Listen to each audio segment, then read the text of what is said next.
In this video, I'm going to give you 5 tips to help you really impress in a job interview. You'll have a much better chance of impressing and ultimately a better chance of getting the job. And stick around to the end because I might well sneak in a bonus tip as well. This is Productivity ACE. Let's get it done. Job interviews are some of the most stressful and difficult interactions that you'll have. And it often takes a lot of failures to work out what you're doing wrong. I've interviewed hundreds of people over the last 25 years, and in my eyes, there's a lot of things candidates can do to really enhance their chances of getting the role. If you've got an interview coming up, then let me know in the comments. Hopefully these tips might give you the edge. Good luck. Tip number 1, know the role. The first question I always ask a candidate is, tell me what you're applying for.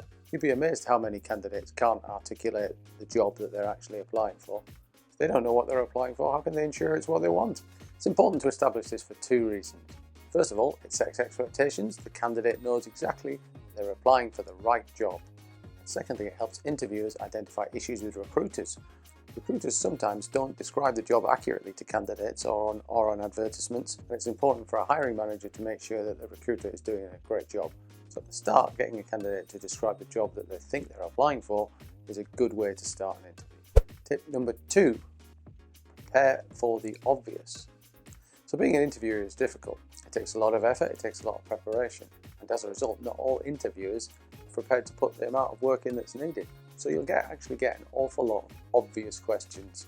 And as a candidate, it's up to you to prepare for the obvious question. Prepare for the free hits. You're going to get some free hits, and it's up to you to have really good, detailed, and cohesive answers to the free hit. After all, if you're getting some questions up front, it's down to you to have a good answer to them.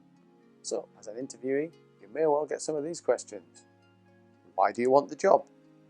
Where do you see yourself in 5 years' time? Tell me an example of the time you had a problem and solved it. What are your biggest strengths and weaknesses? Why do you want to work for this company? Why did you leave your last role? Those are all obvious questions that somebody might ask, and it's always good to be prepared for those ones. If you don't get them, fine, you haven't lost out. Tip number 3 is find out who you'll be speaking to. As an interviewee, always ask the recruiter for as much information as you possibly can about who you're going to be speaking to. Get their names, their roles, their positions, and then get onto social media and find out as much intel as you can about them. Get onto Facebook, get onto LinkedIn, see what research papers they're into, see if they blog, see if they tweet, see what their areas of interest are, even work out what their hobbies are. The more commonality you can build up between you and the interviewer, the better you'll have of striking up a relationship. And the better relationship you have, the more chance you'll have of getting the job. This has worked for me in the past. I once worked out that the interviewer was the supporter of the same football team as me and went to a nearby school, and I used that information to build a really strong relationship right at the start before the interview had even started, and it made the rest of the process a lot more comfortable. Tip number 4, bring a list of your own questions. As an interviewer, I always get really disappointed when somebody doesn't come to an interview with a list of questions. I always give an opportunity at the end for people to ask questions. I think it's really important. It creates a really positive impression at the end of an interview when somebody pulls out a list of questions and begins a dialogue to find out the information that they want to find out. This gives a clear signal to an interviewer that you're interested, engaged, ready, curious, you have that mindset that you want to find out more information and that you really, really do want this role. It's often a good idea to bring a list of questions even if you know the answers to them. It's not so much the questions that matter, it's the psychological impression that you are creating in the interview and with the interviewer that matters. Questions are also an opportunity for you to crowbar in subjects that maybe didn't get discussed in the interview. I've been in interviews before where the interviewer hasn't even asked me about my key skill or my real trump card that I bring to the table. So I've used the questions period to try and crowbar those subjects into the dialogue. So if you feel that an interviewer hasn't talked about your key strength or there's something you haven't been able to bring to the table, use the questions period to bring that into the interview. Tip number 5 is bring the energy.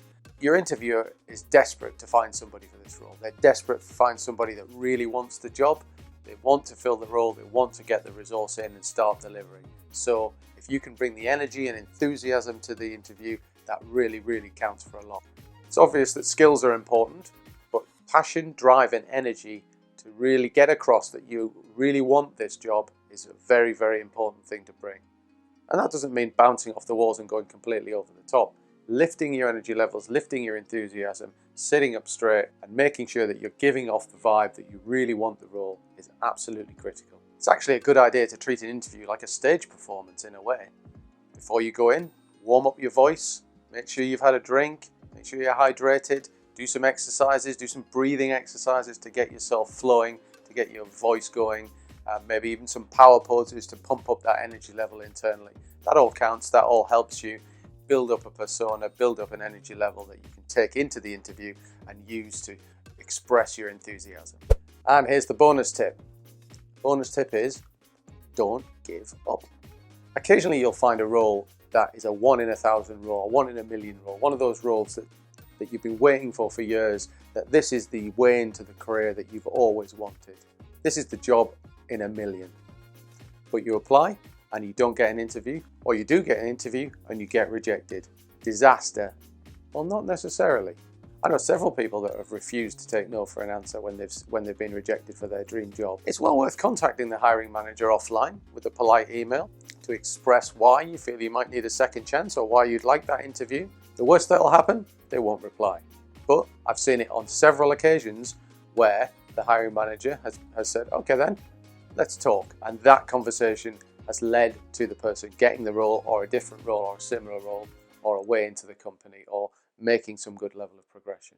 And at the moment, I'm actually in the process of hiring somebody that we previously rejected a couple of years ago. But he stayed in touch, displayed enthusiasm and energy and desire to be part of the team. And when another role came available, he was there and we were able to progress it. So it does count a lot. The worst that'll happen is they won't reply, but it's always worth a shot, especially if it's that dream job, because they don't come around very often.